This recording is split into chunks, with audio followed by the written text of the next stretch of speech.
ಕಾಶ್ಯಪ್ನವರು ಸ್ವಾಮೀಜಿಗಳು ಟೋಟಲಿ ಲಿಂಗಾಯತ ತತ್ವ ಸಿದ್ಧಾಂತಗಳಿಗೆ ವಿರೋಧಿಗಳಾಗಿದ್ದಾರೆ, ಹಿಂದುತ್ವ ಪರ ನಿಂತಿದ್ದಾರೆ ಅನ್ನೋದು ಕಾಶ್ಯಪ್ನವರು. ಇದೇ ಸ್ವಾಮಿಗಳು ನಿಲುವು ಹಿಂದೆ ಇದೇ ಇತ್ತು, ಸಾಕ್ಬಿಟ್ರೆ ತೋರಿಸಿದೆ. ಇದೇ ನಿಲುವು ಸ್ವಾಮಿಗಳದ್ದು ಹಿಂದೆ ಇತ್ತು. 750 ಕಿಲೋಮೀಟರ್ ಪಾದಯಾತ್ರೆ ಮಾಡುವಾಗೂ ಕೆಲವು ನಾಯಕರು ಭಾಗವಹಿಸಿದರು. ನಮ್ಮ ಸರ್ಕಾರ ಬಂದ 24 ಗಂಟೆಯೊಳಗೆ ರಿಸರ್ವೇಷನ್ ಕೊಡ್ತೇವಂತಲೂ ಸರ್ಕಾರ ಕೆಲವು ನಾಯಕರು ಹೇಳಿದರು. ಆ ಕಾರಣಕ್ಕಾಗಿ ನಾನು ಇನ್ನೊಬ್ಬರ ಬಗ್ಗೆ ಹೇಳಲಿಕ್ಕೆ ಹೋಗೋದಿಲ್ಲ. ನಮ್ಮ ನಿಲುವು ಸ್ಪಷ್ಟ. ನಾವು 2A ರಿಸರ್ವೇಷನ್ ಪರವಾಗಿದ್ದೇವೆ. ಹಿಂದೂ ಅನ್ನುವಂಥದ್ದು ಇದ್ರೇ ಅದಕ್ಕೆ ಒಂದು ಸಂವಿಧಾನಾತ್ಮಕ ಬಾಧ್ಯತೆ ಇದೆ, ಇದೆಲ್ಲರಿಗೂ ಗುರ್ತೈತೆ.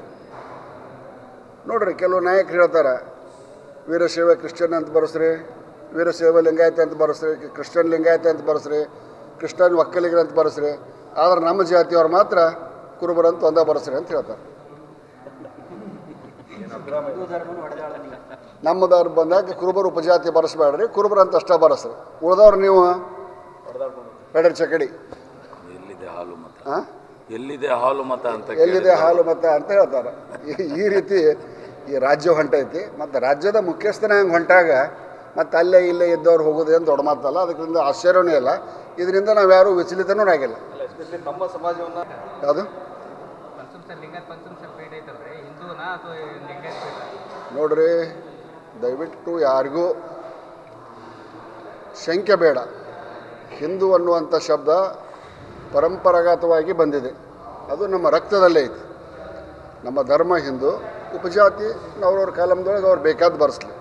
ಅದಕ್ಕೆ ಪೀಠಕ್ಕೆ ಪಂಚಮಸಾಲಿ ಪೀಠ, ಅದು ಪಂಚಮಸಾಲಿ ಪೀಠ ಒಂದೇ. ಅದು ಹಿಂದೂ ಅನ್ನೋರು ಹಿಂದೂ ಅನ್ಕೋರಿ, ವೀರಶೈವರು ಅನ್ನೋರು ವೀರಶೈವರು ಅನ್ಕೋರಿ, ಲಿಂಗಾಯತ ಅನ್ನೋರು ಲಿಂಗಾಯತರು ಅನ್ಕೋರಿ.